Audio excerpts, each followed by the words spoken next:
काय जमाचे अध्यक्ष गुरुजन वर्ग व जमलेले माझे सर्व विद्यार्थी मित्रांनो, इस्लाम धर्माची शिकवण मोहम्मद पैगंबर सल्लल्लाहु अलैहि वसल्लम यांनी दिली आहे.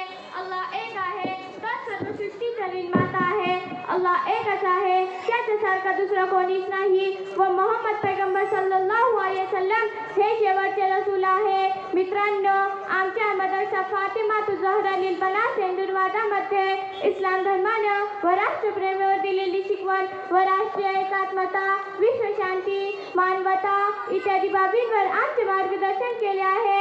आम्ही शिकत आहोत मनुष्य कोणत्याही धर्माचा, जातीचा, पंथाचा असो तो शेवटी मनुष्य आहे. त्याचा जन्मदाता एकच अल्लाह आहे. मिन्हा खलकनाकुम व फीहा नुईदुकुम व मिन्हा नुखरिजुकुम तारतन उखरा. त्यानं मनुष्याला मातीपासून बनविले आहे आणि त्याचा अंत शेवटी त्याच मातीत आहे. म्हणून ज्या मातीवर, भूमीवर म्हणजे देशावर प्रेम करणे हे त्याचे कर्तव्य आहे.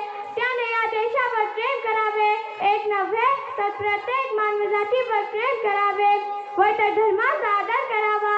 त्याच्यासोबत प्रेमाने, बंधुतेने राहावे. त्याचप्रमाणे संपूर्ण सृष्टीवरील मनुष्यावर प्रेम करावे.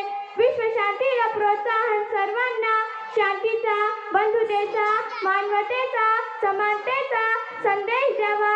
अशांतीला शांतीने दूर करावे. क्रूरतेला प्रेमाने नष्ट करावे.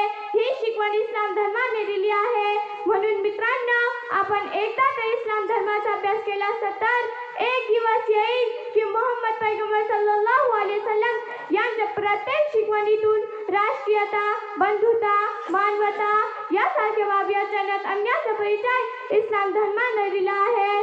म्हणून आपलं संविधान प्रत्येक धर्माच्या लोकांना आपल्या धर्मानुसार जीवन जगण्याची परवानगी देतो. की हिंदूंनी आपल्या धर्मशास्त्राप्रमाणे तर मुस्लिमांनी आपल्या शर्यतीनुसार जीवन जगावे. याचप्रमाणे शीख, बुद्ध व इतर धर्मीयांनी आपापल्या धर्मानुसार जीवन जगावे.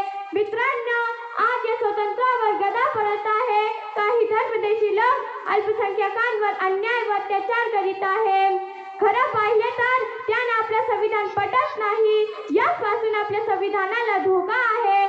मित्रांनो, आपण एकदा तर इस्लाम धर्माचा अभ्यास करा व आपल्या इस्लाम धर्माला समजून घ्या आणि आपले जीवन सुख व शांतिमय बनवा. वाखिर दावाना अल्हम्दुलिल्लाह रब्बिल आलमीन. माशाअल्लाह, बहुत खूब.